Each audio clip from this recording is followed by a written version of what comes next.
If women's sexual preferences are liberated and go unchecked, they destroy civilizations. If women are allowed to choose, harems form.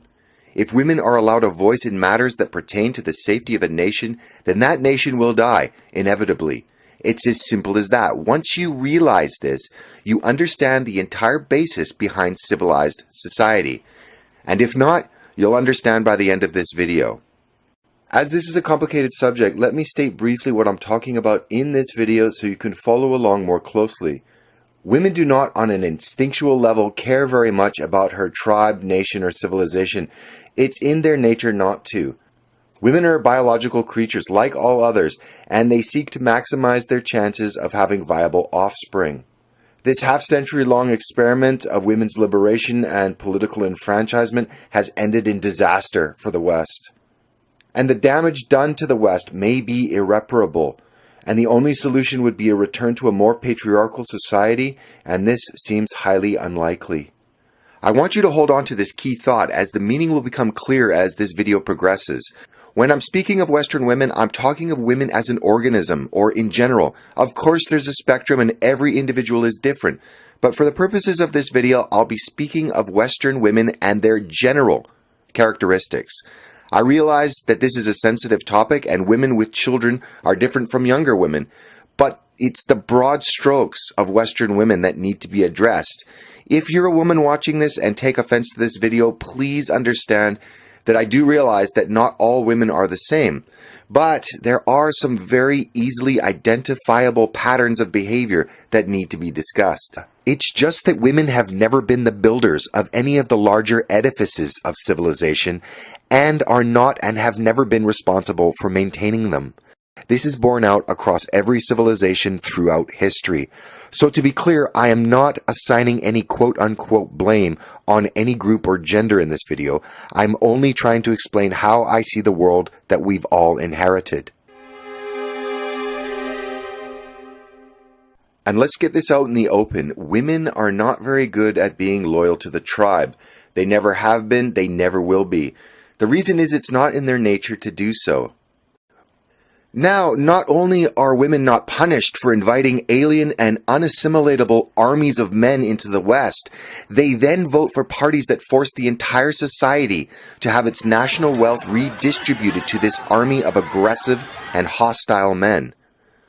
And women who are in positions of power even openly celebrate the destruction that they bring upon their people and openly taunt those that seek to retain their culture and civilization from obliteration. As in the following video of German politician Dr. Steffi von Berg in Hamburg. Frau Präsidentin, meine Damen und Herren! Unsere Gesellschaft wird sich ändern. Unsere Stadt wird sich radikal verändern. Ich bin der Auffassung, dass wir in 20, 30 Jahren gar keine ethnischen Mehrheiten mehr haben in unserer Stadt. Das ist das, was wir haben werden in der Zukunft. Und ich sage Ihnen noch ganz deutlich, gerade hier in Richtung rechts, das ist gut so. And as our societies become ever more dangerous because of people like Ms. von Berg, and even though women can take steps to protect themselves, the primary responsibility for protection will probably always belong to men. This is very important. Women will thus only have as much freedom as their men are willing or capable of guaranteeing them. So the question begs, why do women do this? Why do women betray their in-group? And how is the current situation different from those that preceded it? Well, in a word, enfranchisement. Women have been given the vote, and in a democratic society, they vote their biological imperative. Now, what do I mean by this? Well, recent genetic research has shown that before the modern era, 80% of women managed to reproduce while only 40% of men did. The obvious conclusion from this is that a few top men had access to multiple women while the bottom 60% of men had no mating prospects at all. Women clearly didn't mind sharing the top man with a dozen other women, ultimately deciding that being one of many women sharing a man who leads was still more preferable than having the undivided attention of a man who serves. Commenting on this, Roy Baumeister, a prominent social psychologist who teaches at Florida State University, had this to say: It would be shocking if these vastly different reproductive odds for men and women failed to produce some personality differences. He went on, "For women, the optimal thing to do is to go along with the crowd, be nice, play it safe. The odds are good that a man will come along and offer sex and you'll be able to have babies. All that matters is choosing the best offer." We're descended from women who played it safe. For men, the outlook was radically different. If you go along with the crowd and play it safe, the odds are you won't have children. Most men who ever lived did not have any descendants who are alive today. Their lines were dead ends. Hence, it was necessary to take chances, try new things, be creative, explore other possibilities. Many societies, including the West, long ago devised a simple plan to stop the inherent infighting that occurs because a large majority of men in the in-group don't have sexual access to women or the ability to reproduce legitimate children. The entire basis of Western society was the male agreement to keep only one woman in public so that every male has near equal chance at reproduction. It's for this reason that organized and advanced civilizations have always needed to agree on the equitable distribution of women so as to incentivize its men to produce and have a stake in the society's health and security. But this, like other cultural arrangements that held the West together for centuries, is breaking down and can be observed in something as basic as the fact there are no Western countries that are even at replacement levels in their birth rates. This again can be laid at the feet of loosening of sexual morality and the dating habits of young women. Colloquially called the 80-20 rule, what it basically means is that the vast majority, the 80%, are sexually pursuing the top 20% of men. This is highly damaging to the formation of monogamous couples and the successful formation of families, and the children that will be the next generation of any given country. And we'll be talking about this more later in the video, but if you're interested, see Google for more information on this. Also, one thing to understand is that female psychology has always been about adaptation. In our tribal past, if women of conquered tribes didn't submit to their new masters, they faced death along with their husbands, brothers, sons, fathers. Even today, many women seek out aggressive men, whether consciously or not, as it seems that this psychology has been ground into women after countless years of our species' evolution. That means criminals, gangsters, and mass murderers are always going to be more attractive to women than hard-working, honest men. They always have been, they always will be. Think of how many women throw themselves at drug dealers versus, for example, math teachers. Sexual attraction is based on this reality for many women, regardless of whether they admit it or not. And the feminization of men in the West, adhering to the repetitive and decades-long diatribe that vilifies anything and all things masculine, are no longer, for many women, attractive potential mates. The culture of the sensitive man, the emotional man, the compassionate man, is at odds with what women are biologically predisposed to desire. Because I'm a scoundrel. There aren't enough scoundrels in your life. I happen to like nice men. Nice man. Very nice. It's so much a part of women's psyche to want the scoundrel that it's wrapped up in their very DNA. Just to get this out of the way, because I have a feeling it might show up in the comments, yes, I am aware that the vast majority of women, when raped, reach sexual climax or orgasm. However, from all the science that's been done, this is just basically a hardwired response. That if it does have an effect on women and their judgment, it must do so at a very subconscious or primal level. I also know that the number one sexual fantasy disclosed by women over and over again is rape fantasy, forced sex fantasy. But fantasy and reality are two different things. So I'm not really going to count this as a reason why women are so prone to consciously betray their in-group. The half-century-long experiment of women's liberation and political enfranchisement has ended in disaster for the West. When you begin to start connecting the dots, you realize that since women have been given the vote, the entire center of politics and thus Western society has shifted ever more to the left. Women have also used their political enfranchisement to further the cause of the aptly named women's liberation. Liberation socially, liberation financially, liberation from family, from motherhood, liberation from religious dogma, and most importantly, sexual liberation. Once women were given equal say in the sphere of politics, it was only a matter of time until our civilization was swept up by the event horizon of its own collapse. All kinds of studies have been done on this subject, as this one from Columbia University, and they all, without exception, note that as women become more quote-unquote emancipated, the decline of the family is further accelerated. And as the family disintegrates and women move politically further and further to the left in their voting, many then begin to use the government as a surrogate husband and provider. Women are thus even more liberated from their traditional roles within the family and society at large.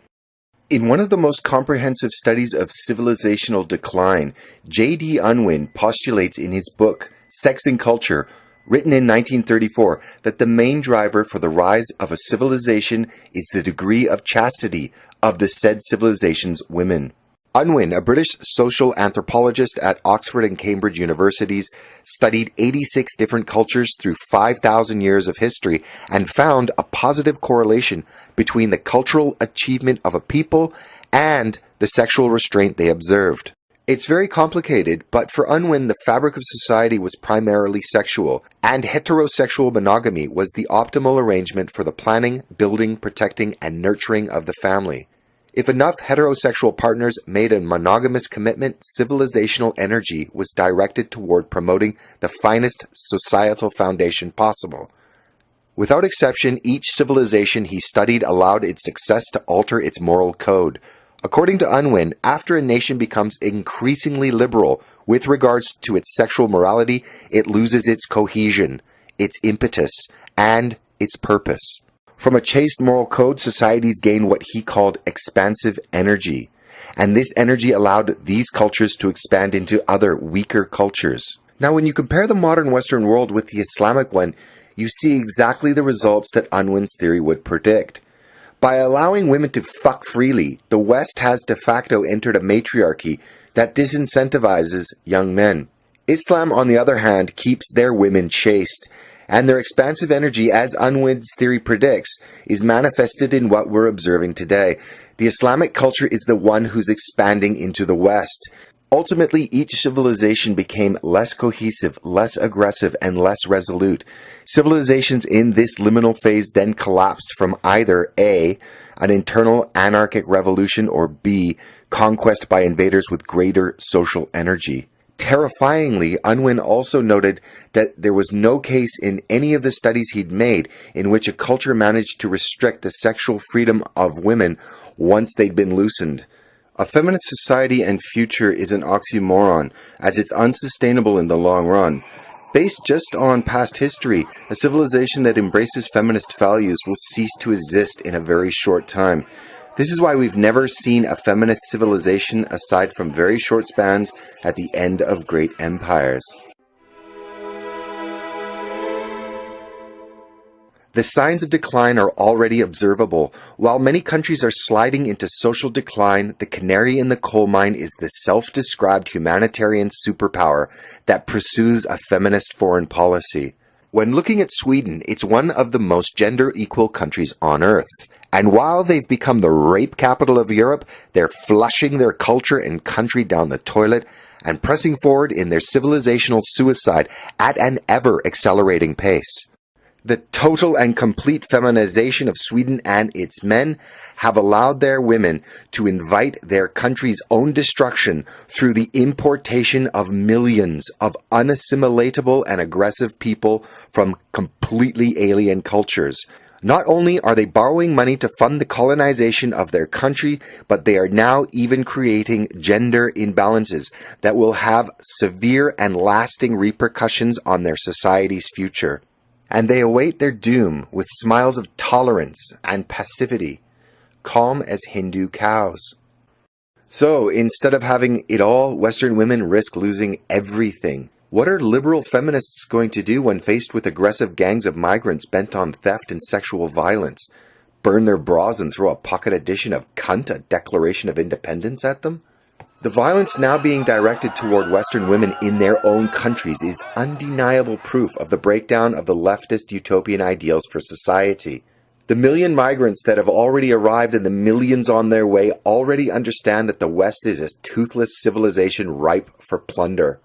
While Western women might be the ones advocating, whether knowingly or not, for the destruction of the West via misplaced compassion and hyper-emotionalism, it's also the fault of Western men by giving them the choice and allowing their gender's particular predilections to dictate what our civilization's values, priorities, and ultimately what our future should and will be. And maybe Unwin is right. Maybe there is no peaceful way to resolve this crisis of our civilization. Our feminized society hasn't built an equality rainbow that'll usher the West into a nirvana of peace and security based on mutual respect and tolerance. No, it has succeeded in paving the way for the takeover and Islamization of the West. Ironically, it'll be feminine tendencies and policies that rule our society, if not kept in check, that will bring down the more gender-inclusive states of the West and replace them with the tribalism of Africa and the Middle East and the hypermasculinity of Islam. You can have a feminized society, but it won't survive Islam.